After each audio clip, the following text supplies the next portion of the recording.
Morning, 5th of May 2023. So I've just came up the allotment. Well, I say I came up, it's 9:30 now, and I came up here about 7:30, and what I did was I got out the little battery trimmer, flew around the edges and tidied the edges up from when I got the grass cut the other day with the ride on, just so I know that job's done. And then I moved into here, and the sink with the running water that runs on the solar system. Basically, I used to catch the waste water in a 25 litre drum and then take it out and empty it. So what I've did is to make life a little easier again.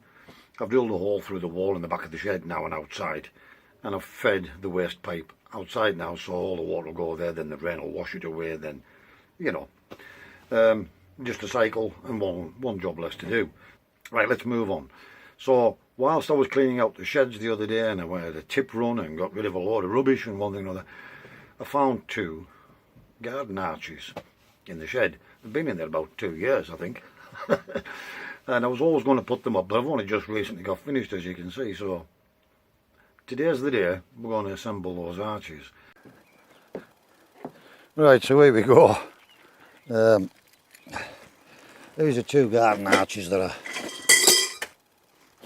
the box has felt a bit.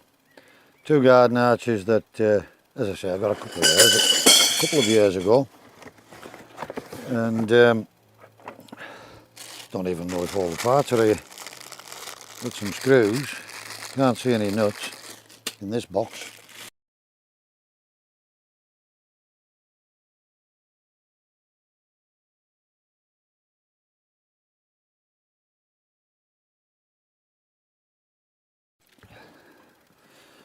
Now, as you can probably see, it's coming along tickety-boo. Now, these are not the strongest structures on the planet, but they're value for money. As I say, I think I paid £10 for this. It's pretty simple to assemble, and it just helps to speed up the process if you do have one of these.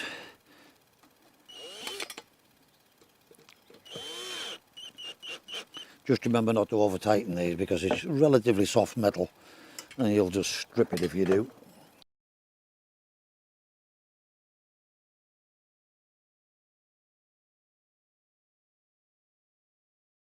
Basic DIY skills.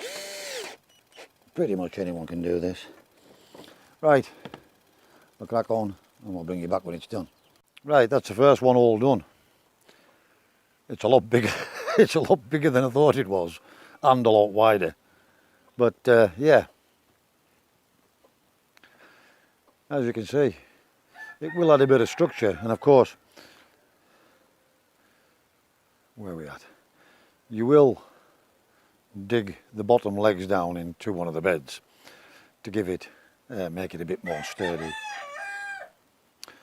I think those cockles wait for me to come up and then just start. But yeah, overall I'm happy, but it's much bigger than I thought it was, and it's much wider, so I'm not exact. I wanted it to span some beds basically, but it looks like it's going to be too wide to do that.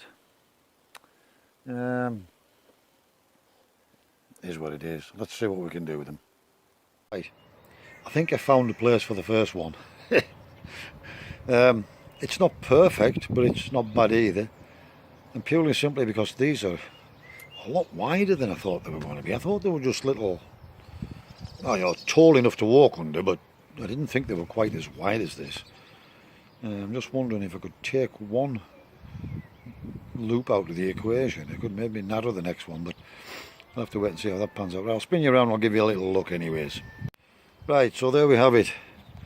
What I've done is I've spanned between the cherry tree bed and the flower bed, up and over, and down into this potato bed, and it's just a little further away from the edge of the bed than I would have liked. I would have actually liked it on the path side. I've already had to sort of bring it in a touch, as you'll notice, but yeah, it adds a bit of character to the garden. It's something new, something different, and once we've got something climbing up over that, then we'll have to wait and see how that pans out. I'll spin you around and I'll give you a little look anyways. Right, so there we have it. What I've done is I've spanned between the cherry tree bed and the flower bed, up and over, and down into this potato bed, and it's just a little further away from the edge of the bed than I would have liked. I would have actually liked it on the path side. I've already had to sort of bring it in a touch, as you'll notice, but yeah, it adds a bit of character to the garden. It's something new, something different, and once we've got something climbing up over that, yeah, it should be quite nice. Right, that's another little jobbed. Basically all I've done is I had this bit of mesh framing. As I say, don't throw these things away. I just put 2 lats in and screwed into the side of the bed and the side of the framing. It's only 4 or 5 screws to take and disassemble it all. And what I've done is I've made it lean slightly out so that when the peas grow up the pods should fall away. It could have done with being a little bit more, but I didn't want to come out into the path too much with this.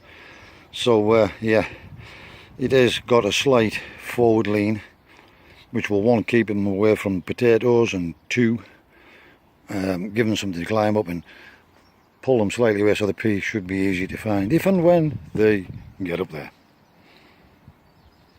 Right, the rain's come on now and beat me, so we'll have to call it a day for today. It's a little bit more done.